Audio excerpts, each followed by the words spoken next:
hermosa aquí en el Reto de los Teólogos. Pero hoy, Fernan, antes de comenzar con las preguntas que están interesantísimas, tengo una asignación.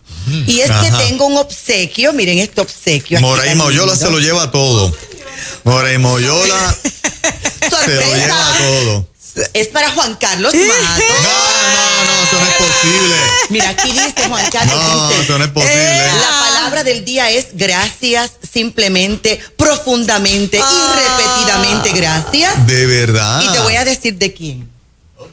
A ver. Estamos en una época de milagros. Eso te lo envía el entrenador. Mira para el café. Mira. De Salto con Pértiga, Jairo Escalona. Que estuvo por aquí. Bueno. Y te lo envía en gratitud. Y hay tres que tengo que darte. La primera, que te va a dar gracias, porque gracias a aquella entrevista que se hizo aquí en Nueva Vida, se reclutó a una chica. Y el nombre de esa niña que cumplió el pasado domingo 13 años de edad es, te tengo una sorpresa, Darielis Santiago Rivera. Ella es Dari, es cristiana, se congrega con el pastor Eggy Aubray e hizo historia este pasado fin de semana, siendo la primera niña de 13 años en competir en una competencia de salto con pértiga en Puerto Rico, porque nunca se había logrado en esa edad. Y es la campeona nacional de salto con pértiga en su categoría 13 años. Y cualificó para representar a Puerto Rico en Iowa el próximo mes de agosto. Y esa nena le llegó por la entrevista que le dimos aquí. Por la entrevista que se le dio aquí a Jairo Escalona y se hizo historia. Y él te lo agradece. Lo otro que te manda a decir Jairo Escalona es que desde que estuvo aquí, él cambió de emisora. Y él todas las mañanas está conectado a Nueva Vida 97.7 FM. Así que, Jairo, cumplí con la asignación. Te bendecimos. Mira el mensaje que dice la copa. A ver, ¿qué dice? Está espectacular. ¿Qué dice el vasto? No lo intentes, solo hazlo. Salta. ¡Ay, qué lindo! Ese es el lema de él. Salta. Vamos, salta. Sí, porque tiene que ver con, ¿verdad? Lo que él hace. Salto con pértiga. Con No esa lo frase, intentes. yo Vamos. que siempre, tú sabes, en la mente tú fantaseas con tirarte en paracaídas, pero no me atrevo a saltar. Esa frase me impactó lo suficiente como para atreverme. Claro. Brutal. Claro. No lo intentes, solo hazlo, salta. No lo pienses. Salta. A ver, Vamos. tú sabes que los viejitos vamos perdiendo ciertos filtros a la medida en que seguimos ganando edad. Es posible que me atreva. Claro. Una vez a mí me avísame. Mira, a mí me Vamos. pusieron a hacer una dinámica que tenía que saltar de un poste. Ay, Dios santo. Y el poste tenía arriba un plato giratorio. Yo tenía que subirme. ¿Cómo tú te paras en un plato giratorio? Ok. Y la que estaba abajo apoyándome me decía, no lo pienses, salta. Tienes que saltar sin pensarlo. Y yo lo hice. Saltaste. Y le perdí el miedo. Yo lo más que he hecho es allá en Toro Verde. Estamos listos para el salto a las preguntas. Eso es así, entonces, y déjame aprovechar entonces, porque fíjate que una niña, y mira el gran logro, si usted es papá y tiene niños, niñas de 9 años en adelante, comuníquese con nosotros. Mira, aquí está mi número, 787-644-2544. Estoy muy involucrada porque mi niña, Andrea Daniela, es pertiguista. Y esto es un deporte que tenemos que seguir desarrollando en Puerto Rico. Así que, Juan Carlos, gracias. Qué bueno. Gracias, Aquí Juan Carlos. tenemos 3 teólogos que representamos en este momento a teólogos que hacen preguntas allá afuera. Sí, señor. ¿Con quién Comienzo arranca? con Moraima. Ya tengo la mía. ¿Qué aquí. pregunta? Te enviaron esta pregunta, dice así, pastora, ¿qué dice la Biblia acerca del legalismo? Santo Padre, esto me suena como una víctima del sistema religioso y vamos a responderlo con mucho amor.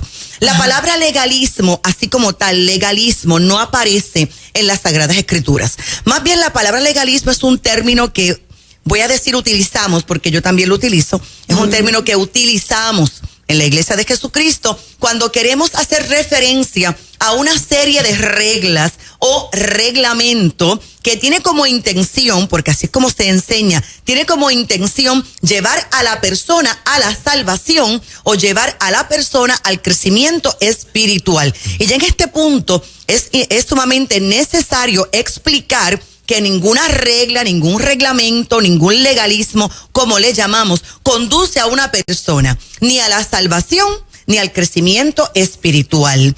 Los legalistas creen que es necesario obedecer literalmente ese listado de reglas o ese reglamento. Ahora bien, doctrinalmente el legalismo se opone a la gracia. Y las personas que sostienen una postura legalista fallan en ver el propósito real de la ley, especialmente cuando hablamos de la ley de Moisés. Dice la palabra del Señor que la ley de Moisés es como un tutor, como un ayo. Lo dice en Gálatas 3:24 que cita, debe ser un tutor, una nodriza, un ayo. La ley nos debe conducir a Jesucristo. Ahora bien, en esta pregunta necesito resaltar, ¿y qué hacemos nosotros con los legalistas? Porque es que son hermanos en la fe, porque es que creen en el Padre, han confesado a Jesucristo, llenos, sellados, bautizados por el Espíritu Santo. La palabra aquí es misericordia. La palabra del Señor nos enseña que tenemos que ser misericordiosos unos con otros. Dice Romanos 14:1, recibid al débil en la fe, pero no para contender sobre opiniones. Ahora, ¿por qué quiero insistir en no contender? Porque tristemente las personas que son legalistas se sienten tan y tan seguros de que su doctrina es la correcta, que muchos cometen el pecado, porque es un pecado, de excluirnos de su círculo, de no tratarnos como hermanos, de no permitir que expresemos nuestra opinión al particular, y eso es parte del legalismo también. Ahora bien, algunos legalistas, mientras hacen eso, pues ellos demandan para sí mismos amor y una solidaridad incondicional a sus tradiciones, a sus propias interpretaciones bíblicas. Sin embargo, el apóstol Pablo nos advirtió del legalismo. Voy a leer Colosenses 2:20-23. Cito, pues si habéis muerto con Cristo en cuanto a los rudimentos del mundo, ¿por qué? Como si vivieseis en el mundo, os sometéis a preceptos tales como no manejes, ni gustes, ni aun toques, en conformidad a mandamientos y doctrinas de hombres, cosas que todas se destruyen con el uso. Tales cosas tienen a la verdad cierta reputación de sabiduría, en culto voluntario, en humildad y en duro trato del cuerpo, pero no tienen valor alguno contra los apetitos de la carne. Así que finalmente los legalistas parecen ser justos, espirituales, pero el legalismo en última instancia no logra el propósito de Dios. ¿Por qué?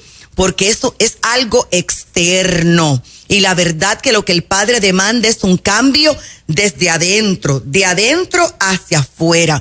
Yo no soy efectiva si tomo a una chica que acaba de recibir a Jesús como único Señor y Salvador y le hago una transformación externa y digo, ya está, sin preocuparme por la transformación del interior. Es al revés. Primero en el espíritu, en el alma, y finalmente lo que es la persona por dentro, obviamente se va a proyectar hacia la parte de afuera.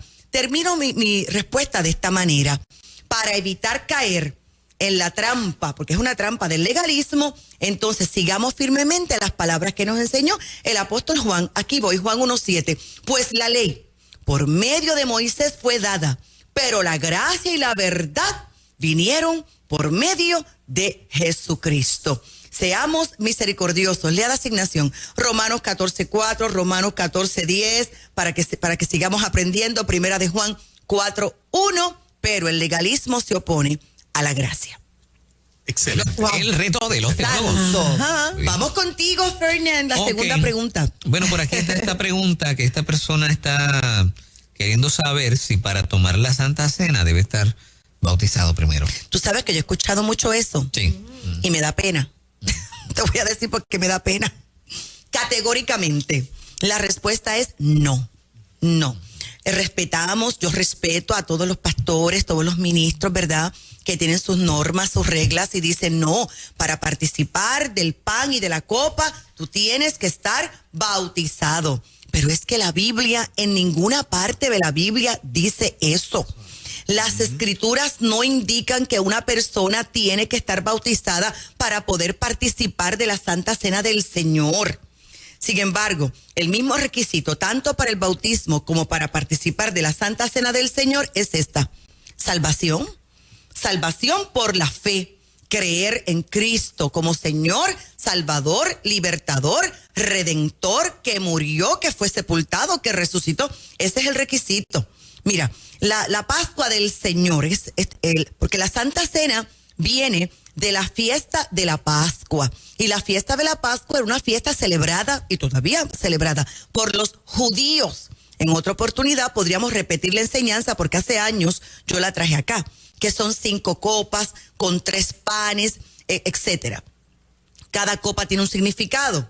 Salvación es la primera, libertad es la segunda, la redención, la prosperidad o la entrada a la tierra prometida. Y finalmente la quinta copa, que es la copa de Elías, que habla de la manifestación del Mesías. Jesús, en una fiesta de la Pascua, lo celebró. Y de allí se instituye la Santa Cena del Señor. Le da asignación Mateo 26, versos 20 al 18. Ahora, luego de que Jesús resucita, Jesús le entrega la gran comisión a sus discípulos: id por todo el mundo y predicad este evangelio. Y Jesús acompañó la comisión con el mandato de bautizar a los nuevos creyentes.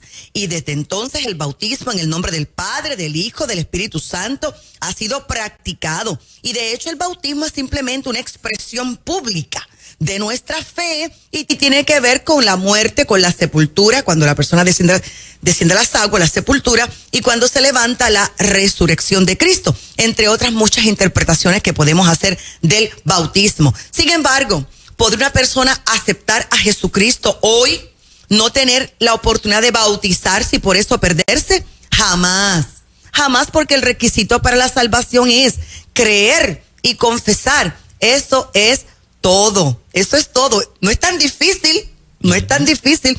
Complicamos mucho la cosa, pero esto no es tan difícil. Y obviamente a causa del creer y a causa de la fe, vamos a cumplir con ciertas cosas y vamos a tener cierta conducta. En nuestra congregación allá en Ponce, Puerto Rico, hacemos bautismos una vez al año, a veces 2 veces al año, ¿no? Tenemos al grupo primero, etcétera, los preparamos y, advertencia, si una persona se convierte ese mismo día y punto, no pasó por ninguna clase, por ninguna escuela, punto, y quiere bautizarse, lo bautizamos, porque tampoco dice la palabra del Señor: el que crea, confiese y coja clases será bautizado. No, es simplemente el creer y es una expresión pública. La Santa Cena, desde los tiempos de Israel, allá en Éxodo, cuando se instituyó la Pascua por primera vez en la salida, no se puso como requisito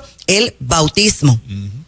No, para nada. Luego, en la Santa Cena, acá cuando Jesús practicó la Pascua e instituyó la Santa Cena del Señor, tampoco solicitó: ¿hay alguien aquí sin bautizarse para que pueda participar de la Santa Cena del Señor? No. Categóricamente, no. La Cena del Señor terminó, es un medio mediante el cual los creyentes en Cristo tenemos comunión con el Señor, conmemoramos su muerte. Eso es todo. Y el bautismo es importante porque es una señal donde me identifico como un creyente en Cristo Jesús. Pero alguien que nunca ha sido bautizado puede ser un fiel y leal creyente, solo que todavía no lo ha hecho por la razón que sea y puede participar de la Santa Cena del Señor. Termino. En ninguna parte de la Biblia coloca como requisito ser bautizado para participar del pan y de la copa. Cuando yo era nene en la de acuerdo, Marlene, de acuerdo. Cuando estaba en la iglesia, yo muchachito, adolescente, mami me decía: no, caes muerto. Te caes muerto ahora mismo aquí. Después me bauticé y pude participar, pero no. Y ese caes muerto, fíjate que es una mala interpretación bíblica también. Pues es que Pablo dijo que por esta razón algunos hasta duermen, están enfermos y hasta duermen. Pero el apóstol Pablo está haciendo referencia a algo muy particular que pasaba en ese tiempo, que tenía que ver con un festín que tenían, con una glotonería que tenían. Un desorden. Un desorden. Sí. En lo que se supone que fuera la Santa Cena del Señor. Muy bien. El reto de los teólogos. La tercera está calientísima, Señor Jesús. Sí, yo por la naturaleza de la pregunta voy a reservarme el nombre de la oyente que la plantea. ella pregunta y dice, trataré de explicarme claramente. En el matrimonio, antes de llegar al acto sexual, suceden cosas. Y ella pregunta, el estimular, tocar y o seducir al cónyuge, ¿es verter en tierra? ¿Es pecado o estoy delante de Dios mal por tocar a mi esposo? Sé que el acto sexual es más espiritual de lo que piensa mucha gente, pero no sé cómo dar una respuesta clara ante la diversidad cultural que hay en la congregación a la que asisto. Muy Mi bien. santa, digo yo, disfrútese a su marido, pero es la pastora Marley que va a contestar. No se complique Muy mucho, ¿eh? bien. Sí, la gente se complica muchísimas veces. Bueno, quiero comenzar aclarando que yo no soy sexóloga, yo soy teóloga. Sin embargo, dentro de las preguntas que me enviaron, escogí esta pregunta porque sí, ella menciona verter en tierra y esto sí aparece en las Sagradas Escrituras y voy a decirte dónde está. Quiero comenzar diciéndote que la Biblia no menciona, mire que la he leído, la he buscado, la palabra masturbación. Específicamente la palabra masturbación allí no se especifica. Y como no se especifica, pues no se especifica ni como santidad ni como pecado. El pasaje que usted me está mencionando aparece en Génesis 38, versos 9 al 10, que lee así. Pero Onán sabía que los hijos que nacieran no serían considerados suyos. Por eso, cada vez que se unía con la viuda de su hermano, procuraba que ella no quedara embarazada, para que su hermano no tuviera descendientes por medio de él. El Señor se disgustó mucho por lo que Onán hacía y también a él le quitó la vida. Algunos interpretan este pasaje, verter en tierra, ¿verdad? Que como un pecado. Sin embargo, eso no es lo que dice el pasaje. Dios no condenó a Onán por verter en tierra, sino que lo condenó porque Onán fue un hombre rebelde. Onán se negó a cumplir con el deber de proveerle un heredero a su hermano que ya estaba fallecido. El pasaje aquí no tiene nada que ver con masturbación, sino con cumplir una obligación familiar. Un segundo pasaje que algunos utilizan como una evidencia para decir que la masturbación es pecado, aparece en Mateo 5, 27 al 30. Jesús habló en contra de, y me voy ya adentrando a la respuesta, a la idea central de la respuesta, habló en contra de los pensamientos lujuriosos, habló en contra de la lascivia y dijo, y si tu mano derecha te es ocasión de caer, córtala y échala de ti. Entonces vamos a establecer una conexión entre un pensamiento lujurioso y la masturbación. Obviamente, es poco probable que Jesús estuviese aquí haciendo referencia a la masturbación. Repito, la Biblia explícitamente no dice nada de esto como que es pecado. Sin embargo, cuando la masturbación es el resultado de pensamientos de adulterio, pensamientos de fornicación, resultados de que la persona está relacionada con la pornografía, por una estimulación sexual pecaminosa e inapropiada, pues ese es el problema que tenemos que abordar.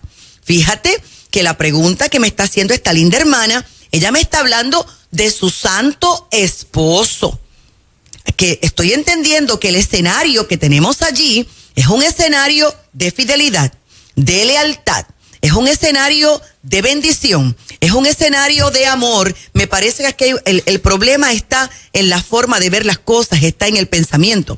Repito, cuando no hay lujuria, cuando no hay pensamientos inmorales, cuando no hay pornografía, entonces tenemos libertad.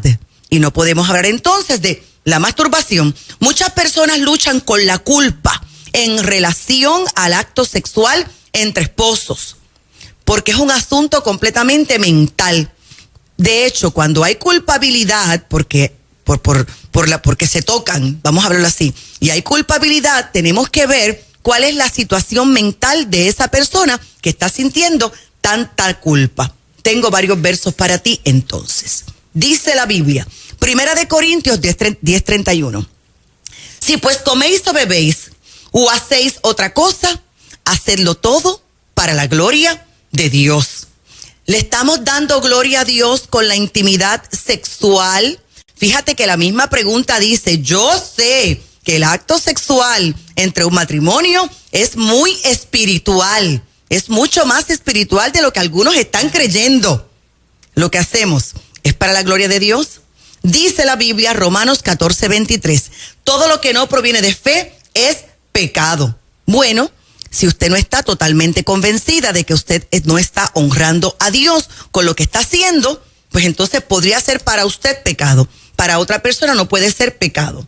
Voy a leer 1 Corintios 6, 19, 20. ¿O ignoráis que vuestro cuerpo es el templo del Espíritu Santo, el cual está en vosotros, el cual tenéis de Dios, y que no sois vuestros, porque habéis sido comprados por precio? Glorificad pues a Dios en vuestro cuerpo.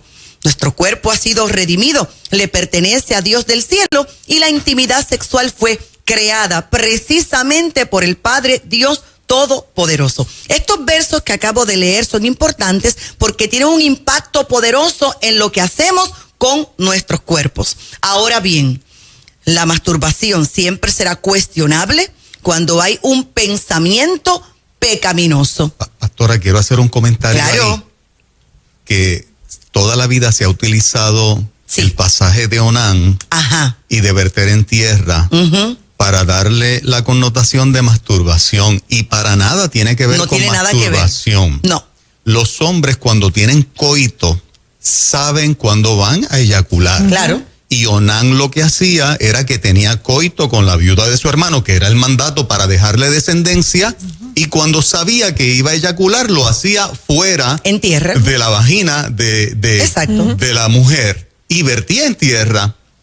Onán se estaba oponiendo a que Cristo viniese, porque por la genealogía de Onán, no sé si lo habías estudiado, pero con el tema aquel de hace unos años que la rebelión hablamos del tema de la masturbación, yo me metí profundamente a estudiar esa porción de la Escritura, y Dios fue severo con Onán, porque en el momento de eyacular, para embarazarla, para que por esa descendencia viniese Cristo, en la práctica Onán lo que estaba era oponiéndose a la llegada del Mesías. Estaba y como faltando se oponía a la verdad, sin él saberlo, obviamente, él no tenía un conocimiento pleno de eso, pero eso era lo que estaba haciendo en la práctica al evitar embarazarla. Exacto. Así que por eso fue que Dios fue severo, que se ha utilizado eso para decir que la masturbación es mala. Pues mira, está totalmente fuera de contexto, porque Onán estaba teniendo relaciones sexuales con ella, pero en el momento de eyacular lo hacía fuera. Exactamente. ¿Ok? Ese es el contexto completo de esa porción de la Escritura. Él no quería embarazarla. Él no quería embarazarla y se oponía a que la genealogía continuara hasta que Cristo llegase. Exactamente. Estamos claros, ¿verdad? Clarísimos. ¿Y estás de acuerdo? Completamente. Y como la gente ha utilizado ese verso para decir masturbación, de allí viene la pregunta de nuestra linda hermana de ese tema.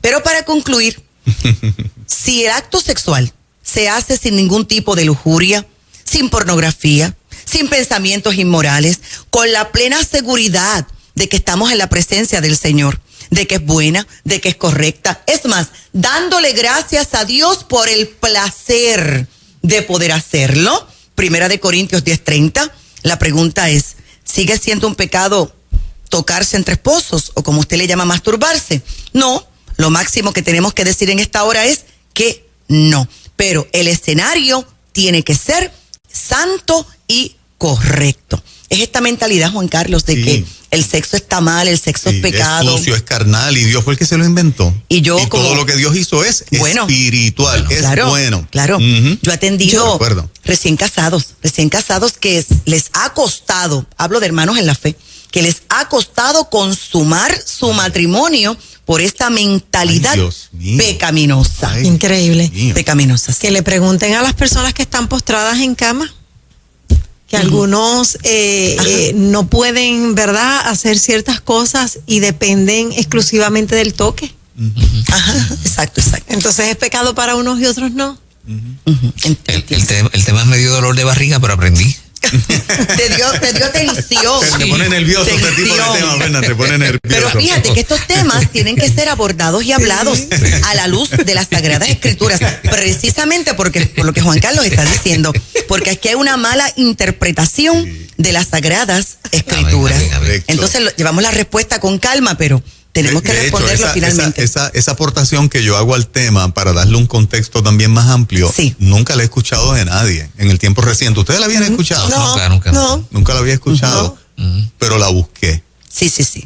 Y cuando lo estudias profundamente, realmente, pues eso era lo que estaba haciendo Onan. Onan no se estaba masturbando, estaba teniendo relaciones sexuales. Claro, Pero lo hacía y por afuera. eso escogí, Juan Carlos, esta versión de Dios habla hoy, donde dice que Onán procuraba que ella no quedara embarazada para que su hermano no tuviera descendientes por medio de él. Y eso fue lo que disgustó al Señor, no fue otra cosa. Bueno, señores, Gracias, se nos acabó el Marlene. tiempo. Gracias, pastora. Gracias a ti, Fernan. En las ¿Cómo redes no? sociales, ¿verdad que sí? Los libros. Claro y todo. que sí, comuníquese con nosotros al 787-644-2544. Estamos pastoreando en Ponce, Puerto Rico. Busca nuestros libros en tu librería cristiana favorita y visítanos, suscríbete a nuestro canal de YouTube, Marlene Arroyo. Hasta el próximo miércoles. Gracias, pastora. En Excelente, breve bendiciones. con nuestro amigo pastor Luis Ángel Díaz Pavón. Es lo próximo. Nueva vida. Desde que me levanto en ruta.